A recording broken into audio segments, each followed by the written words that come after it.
Hi everybody! We have some really exciting news for today. Canon opened the door to crop sensor EOS R system cameras.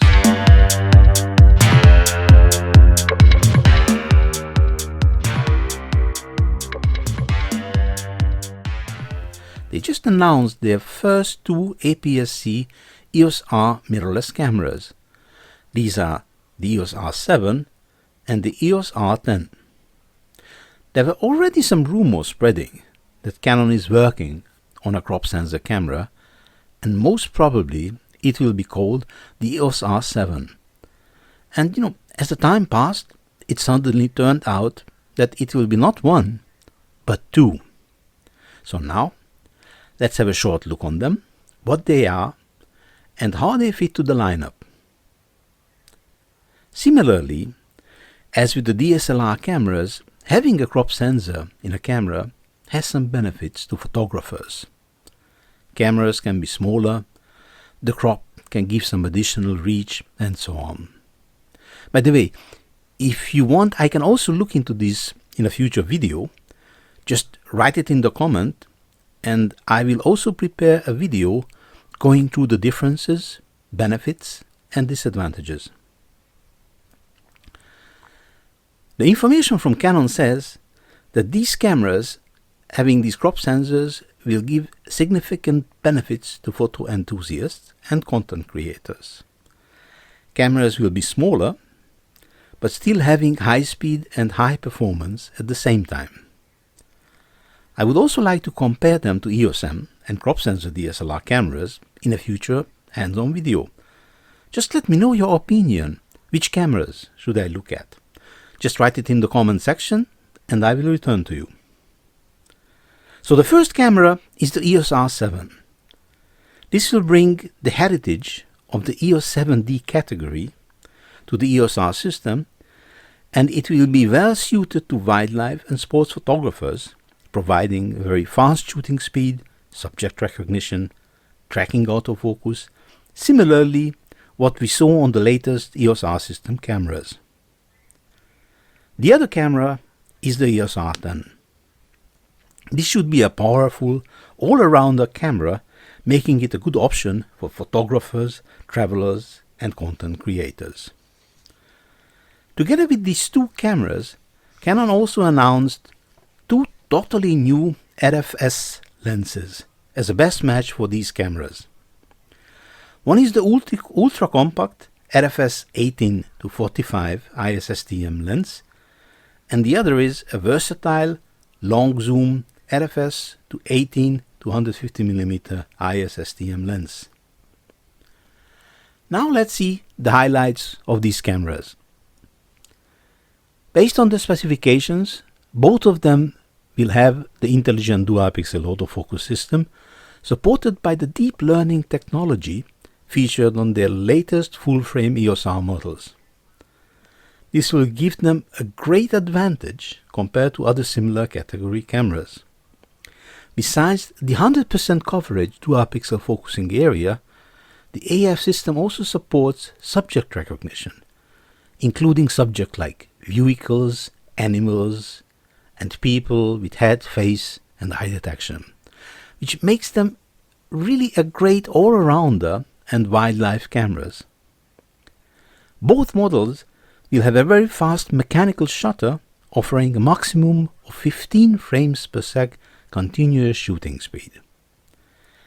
In case of using an electronic shutter, the EOS R7 is capable to shoot with 30 frames per second, having a maximum of 1/8000th of a second mechanical shutter speed and 1/16,000th for electronic shutter to freeze fast moving subjects, while the EOS R10 can shoot with 23 frames per sec using the electronic shutter. They both have the powerful Digix processor and have a new 30 frames per sec raw burst mode, which even can start shooting half a second before pressing the shutter button.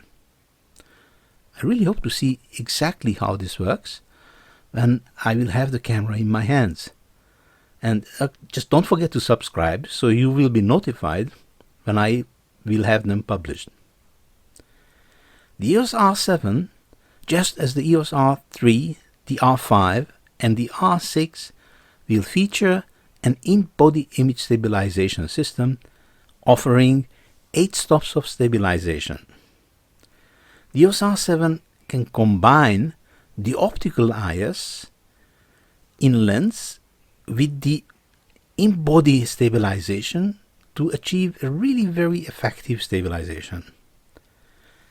An interesting feature that by using this moving sensor, it can also level the horizon with the auto level feature.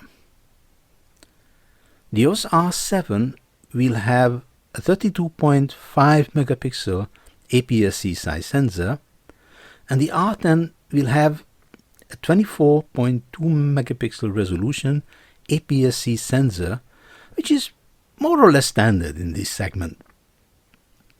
They will both support Dual Pixel RAW and HEIF formats. Both of the cameras look to be light and small, but let's see how small they are in reality. I will tell you exactly when I have them in my hands. Looking on the video recording functionality, they both look to be impressive. They can shoot 4K 30p, which is downsampled from 7K in case of the R7 and from 6K in case of the EOS R10. They also shoot 4K 60p and also offer 120p in Full HD. It is great that the 30 minutes clip limitation is removed finally. Both of them can record high dynamic range videos supporting HDR PQ 422 10-bit.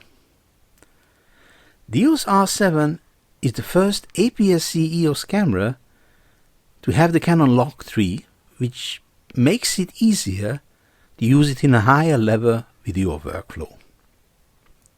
Both of them have a 2.36 million dot electronic viewfinder and a variangle LCD screen.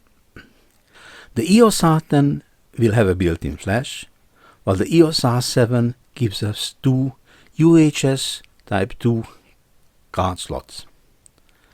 As a member of the EOS R family, they both can use the continuously growing range of RF lenses, and with using the EF to RF mount converter, they can be used with the EF and EFS lenses, making them a good choice for those who would like to upgrade from an EOS DSLR camera, whether if it's a crop or a full-frame model.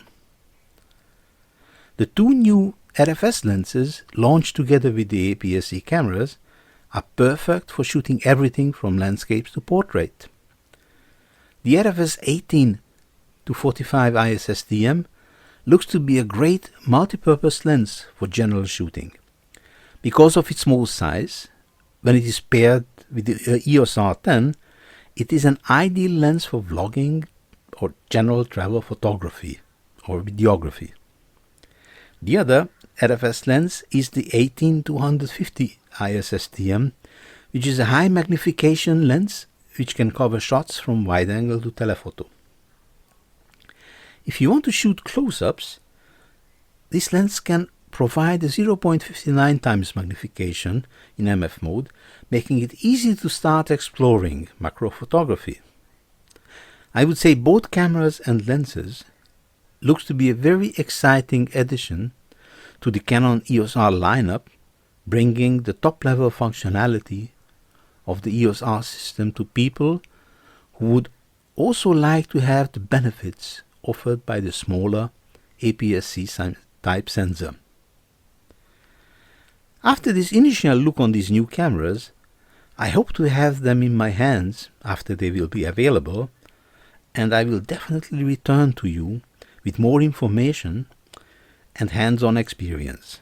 So don't forget to subscribe and hit the notification button to be notified when I will go deeper into the functionalities of these cameras.